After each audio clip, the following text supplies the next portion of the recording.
ఓం నమ శివాయ శ్రీమాత్రే నమః. మిత్రులకి శ్రేభిలాషులకి అలాగే నన్ను ఎంతగా ఆదరిస్తున్న యూట్యూబ్ ప్రేక్షకులందరికీ కూడా పేరు పేరు ధన్యవాదాలు. మిత్రులరా, మీ అందరికీ పరాదేవత ఎల్లవెల్లలా మీతో ఉండి మీ మనోవాంఛ నెరవేర్చాలని మనస్ఫూర్తిగా కోరుకుంటున్నాను.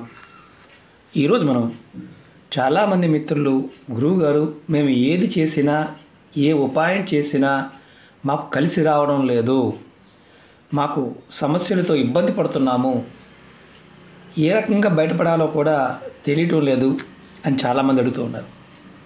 మేము పూజలు చేస్తున్నాము, వ్రతాలు చేస్తున్నాము, నోములు చేస్తున్నాము, ఉపాయాలు చేస్తున్నాము, యంత్రాలు పెట్టుకున్నాము, మాకు అసలు ఏ సమస్యకి కూడా సమాధానం దొరకడం లేదు, రోజు రోజుకి ఇబ్బంది పడుతూ వస్తున్నాము, ఏదైనా మార్గం చెప్పండి అని చాలామంది అడిగారు. ఒక అత్యంత పురాతనమైన తేలికైన తంత్రం ఇది. చేస్తే ఖచ్చితంగా మీరు బయటపడే మార్గాలు తెలుస్తాయి, మీ జీవితంలో సుఖ సంతోషాలు వస్తాయి. ఈ ఉపాయాన్ని సోమవారం సాయంత్రం 6 నుండి 7 గంటల మధ్యలో మీ ఇంట్లో ఈ దీపాన్ని వెలిగించాలి. ఇలా చేయటం వల్ల మీ ప్రతి కోరిక నెరవేరుతుంది, అనేక సమస్యలు, ఇబ్బందుల నుంచి బయటపడతారు. సమస్యల నుండి ఏ విధంగా మీరు ఏ విధంగా బయటపడాలో మీకు తెలియటం లేదు అంటే ఖచ్చితంగా తెలుస్తుంది. అలాగే మీరు చాలామంది అంటుంటారు, గురువుగారు మాకు జీవితంలో కుటుంబంలో ఉన్న వ్యక్తులు కూడా మాకు శత్రువులుగా మారిపోయారు అని అడుగుతూ ఉంటారు. వారు కూడా ఈ ఉపాయం చేయటం వల్ల మీకు వారు అనుకూలంగా మారుతారు. అలాగే మీరు తాంత్రిక ఉపాయాలు చేస్తున్నారు, పరిహారాలు చేస్తున్నారు, జ్యోతిష పరిహారాలు చేస్తున్నారు, ఏది చేసినా మీకు ఫలితం రావడం లేదు అనుకునేవారు ఎవరైతే ఉన్నారో ఈ ఉపాయం చేసి చూడండి. మార్పు అనేది కనిపిస్తుంది. మీ ఇంట్లో సుఖ సంతోషాలు పెరుగుతాయి, ప్రశాంతమైన వాతావరణం మీకు నెలకొంటుంది.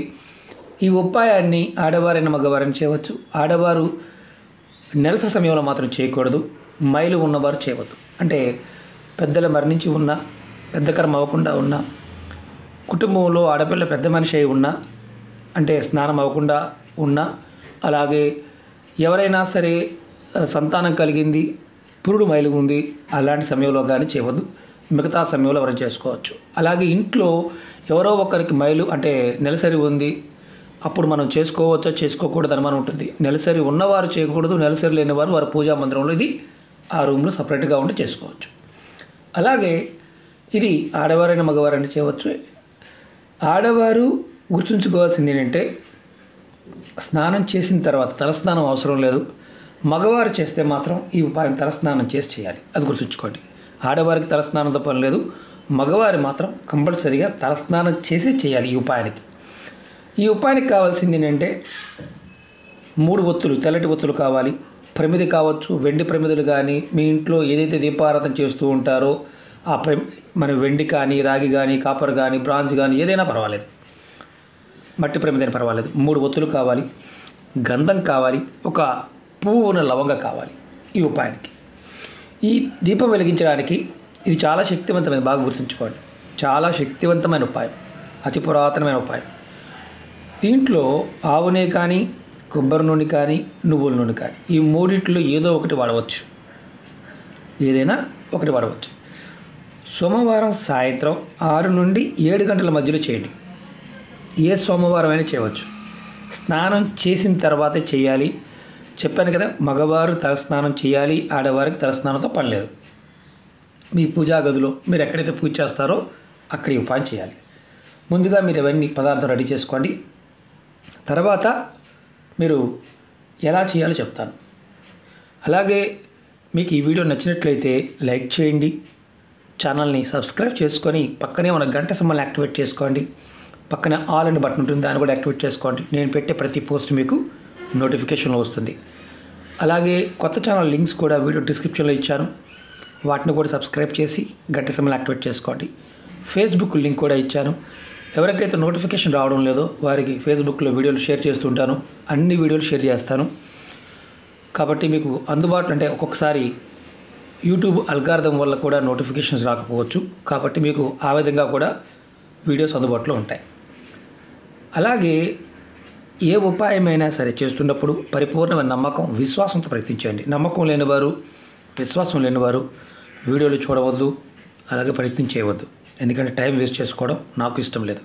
నమ్మకం లేని వారికి ఏంటంటే ఏది చేసినా ఫలితాలు రావు. నమ్మకం ఉండాలి, ప్రయత్నం చేస్తూ ఉండాలి.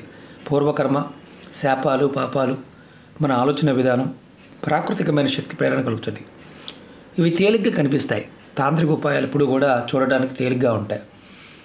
కానీ పదార్థము, సమయము, అది ఆచరించే విధానం కరెక్ట్గా లేకపోతే ఫలితాన్ని ఇవ్వవు. అది గుర్తుంచుకోండి.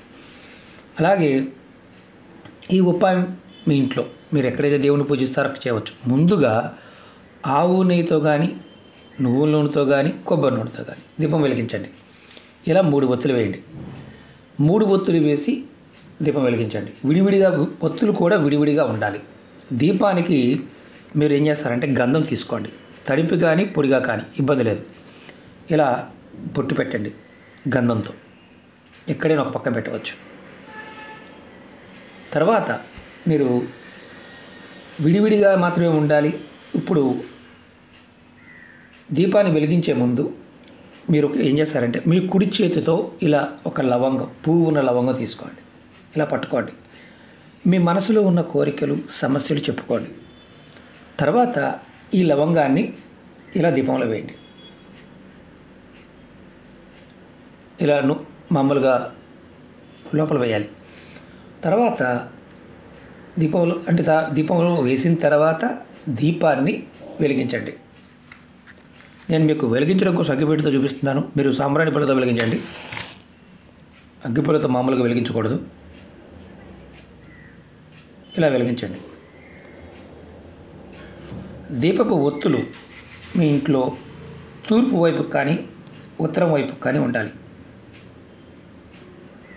ఇలా వెలిగించండి. 3 సపరేట్గా వెలుగుతున్నాయి చూడండి. మీకు చూపించడం కోసం మాత్రం వెలిగిస్తున్నాను ఇది.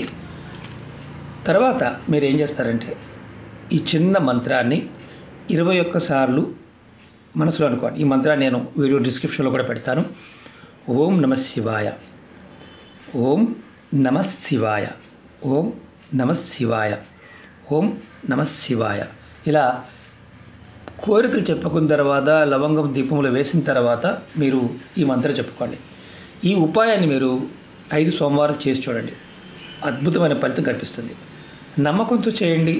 మీ మనసులో కోరుకున్న ప్రతి కోరిక నెరవేరే మార్గాలు తెలుస్తాయి. మీ సమస్యల నుండి బయటపడే మార్గాలు తెలుస్తాయి. మీ జీవితంలో సుఖం, సంతోషం పెరుగుతుంది. అన్నిటికంటే ముఖ్యమైనది ఏంటంటే మేము ఏది చేసినా, ఏ ఉపాయం చేసినా మాకు అనవడం లేదనేవారు ఇది ప్రయత్నించండి. చాలా శక్తివంతమైన తాంత్రిక ఉపాయం. సోమవారం నాడు మాత్రమే సమయం కూడా చెప్తున్నాను. ఆ సమయంలో 6 నుండి 7 గంటల మధ్యలో మాత్రమే చేయాలి. ఆ ముందు కానీ ఆ వెనక కానీ చేయకూడదు. అది గుర్తుంచుకోండి. అలాగే చేస్తే ఏమవుద్ది మరి అనుమానం ఉంటుంది. కోరికలు అంటే మీ కోరికలు ఏదైతే ఉన్నాయో తీరకపోగా ఇబ్బందులు ఎదుర్కొంటారు. కాబట్టి ఆ సమయంలో పర్టికులర్గా మీకు వీలైతేనే చేయండి. అలాగే రెండోది ఏంటంటే ఇందులో వేసిన ఒత్తులు కానీ ఈ లవంగ కానీ దీపారాధన కొండెక్కిన తర్వాత వీటిని మామూలుగా మీరు రెగ్యులర్గా చెట్టు మొదల్లోగా ఎక్కడైనా వేసేయవచ్చు. ఎలాంటి ఇబ్బంది లేదు. ఈ సోమవారం చేశారు, నెక్స్ట్ సోమవారం నెలసరి వచ్చింది ఆడవారికి, ఆపేయండి. ఆపై వచ్చే సోమవారం చేయండి. మగవారు కంటిన్యూ చేయండి. మేము ఈ ఊరిలో ఉన్నామండి, వేరే ఊరు వెళ్ళాల్సి వచ్చింది, అక్కడ చేసుకోవచ్చు. ఎక్కడైనా మీరు దీపారాధన చేసే అవకాశం ఉంటే చేయవచ్చు. మాకు ఇంటిలో అవకాశం లేదండి, మేము పూజా మందిరంలో చేసుకోవచ్చా? 5 సోమవారాలు అక్కడైనా చేయవచ్చు. శివాలయంలో కూడా చేయవచ్చు. ఇది ఇష్టదైవం ముందు మీరు శివాలయంలో చేయవచ్చు. అంటే వేరే ఏ దేవాలయంలో కూడా చేయవచ్చు, ఇబ్బంది ఏమి లేదు. కానీ మంత్రాన్ని మాత్రం కోరిక చెప్పుకొని ఏదైతే ప్రొసీజర్ చెప్పామో ఆ విధంగా చేయాలి. అంతేగాని నాకు ఇది లేదు కాబట్టి నేను ఇలా చేయలేను అనుకునేవారు అసలు పొరపాటు ప్రయత్నం చేయవద్దు. అలాగే అన్నిటికన్నా ముఖ్యమైనది ఏంటంటే నమ్మకం లేనివారు, నమ్మకం లేకుండా మాత్రం పొరపాటును ప్రయత్నించేమాకండి. ప్రాకృతికమైన శక్తులు ఎప్పుడు కూడా ఎలా ఉంటాయంటే మన పరీక్ష పెడుతూ ఉంటాయి. మనలో ఉండే కోరికని ప్రేరేపిస్తాయి. అలాగే మనకి ఒక్కొక్కసారి అత్యధికంగా ఇస్తాయి, ఒక్కొక్కసారి ఇవ్వకుండా ఉంటాయి. కారణం ఏంటి? మనలో అహంకారం పెరిగినా, మనకి చిన్న చిన్న విషయాలకు కూడా ఒకసారి అహంకారం వస్తుంది. అహంకారం పెరిగినా, అలాగే భగవంతుడిని కొంతమందికి ఏంటంటే కొంత వచ్చిన తర్వాత మర్చిపోతారు. అంటే ఇక భగవద్ ఆరాధన వదిలేస్తారు. గొప్పలు చెప్పుకుంటూ ఉంటారు. అలా ఉన్న మీకు ఉపాయాలు పనిచేయవు. కారణం ఏంటంటే మీకు ఆరాధనా భావం కలిగి ఉండాలి, ప్రేమ కలిగి ఉండాలి. మీరు ఎప్పుడూ కూడా భగవంతుడి పట్ల కృతజ్ఞత కలిగి ఉండాలి, ప్రాకృతికమైన శక్తి పట్ల కృతజ్ఞత కలిగి ఉండాలి. ఆ కృతజ్ఞత కలిగి ఉన్నప్పుడు మాత్రమే మీకు ఫలితాలు త్వరగా వస్తాయి. అలా లేనప్పుడు ఏంటంటే కొంతమంది చెప్పుకుంటూ ఉంటారు, అంటే నేను అది చేశాను, ఇది చేశాను, అలా చేశాను, నేను ఆరాధిస్తున్నాను, 20 సంవత్సరాల నుంచి పూజిస్తున్నాను, అమ్మవారిని ఆరాధిస్తున్నాను, అలా ఇలా అని చెప్తుంటారు. మీరు ఎంత చెప్తారో అంతగా మీరు నష్టపోతూ ఉంటారు. కారణం ఏంటంటే గొప్పలు చెప్పుకోవడానికి కాదు, మనం పూర్వకర్మల నుంచి బయటపడటానికి, పూర్వకర్మని అనుభవించడానికి మనం వచ్చామన్న విషయాన్ని మనం గుర్తుంచుకుంటే ఖచ్చితంగా త్వరగా పాపకర్మల నుంచి, శాపాల నుంచి, వీటి నుంచి మనకి విముక్తి కలుగుతుంది. మనోవాంఛలు నెరవేరే మార్గాలు తెలుస్తాయి. మీకు ఈ వీడియో నచ్చినట్లయితే లైక్ చేయండి, ఛానల్ని సబ్స్క్రైబ్ చేసుకోండి, పక్కనే ఉన్న గంట సింబల్ని యాక్టివేట్ చేసుకోండి. మీకు నచ్చితే 10 మంది మిత్రులకి షేర్ చేయండి. అలాగే మీ అనుభవాలు చాలామంది చెప్తూ ఉన్నారు, గురువుగారు మాకు ఎలా ఉంది, అలా ఉంది. సమస్యలు ఉన్నవారు ఖచ్చితంగా ఈ చిన్న ఉపాయాన్ని, ఖర్చు లేని ఉపాయం కాబట్టి, అంటే కొన్ని పదార్థాలు ఖర్చు తక్కువగా ఉంటాయి కాబట్టి ప్రయత్నం చేస్తే ఫలితం మీకు త్వరగా చూడగలుగుతారు. ఓం నమః శివాయ. శ్రీమాత్రే నమః.